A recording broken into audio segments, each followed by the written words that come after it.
मैं फारूक को कैच करती हूँ, ओवर टू यू। और ये तस्वीरें आप लगातार देख रहे हैं और नामांकन राहुल गांधी ने दाखिल कर दिया है।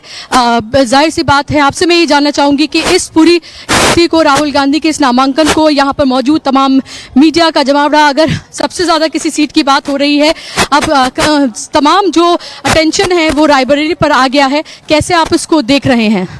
देखिए पुष्पा जी, कल तक जब आप अमेठी में थी तो सारा अटेंशन जो था वो अमेठी के ऊपर था, पूरे देश का अटेंशन अमेठी के ऊपर था।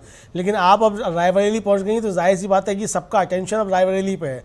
तो आप वहां से लगातार जो रिपोर्टिंग कर रही हैं, ज़मीन की स्थिति से अवगत करा रही हैं। सुबह आपने अमेठी से रूबरू कराया, अमेठी में जिस तरीके से प्रियंका गांधी पहुंची, वहाँ जाकर के उन्होंने बहुत छोटा सा संवाद किया अपने कार्यकर्ताओं के साथ में, उसको भी आपने वहाँ से लाइव दिखाया। तो ये समझा जा सकता है कि अब मुख्य टेंशन जो एक तरीके से रायबरेली पे आकर के सिमट गया है। रायबरेली अब बहुत हॉट सीट बन गई है और एक तरीके से कहा जाए कि पूरा 5 चरणों का एपिक सेंटर जो है वो रायबरेली एक तरीके से हो गया है। क्योंकि रायबरेली अब सिर्फ एक सीट नहीं रह गई है, ऐसा नहीं है कि यहाँ सिर्फ राहुल गांधी चुनाव लड़ रहे हैं तो एक राहुल गांधी की सीट होकर के रह गई है।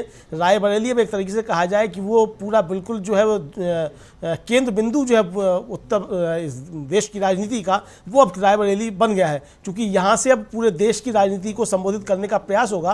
कांग्रेस यहाँ से पूरे देश की राजनीति को संबोधित करने का प्रयास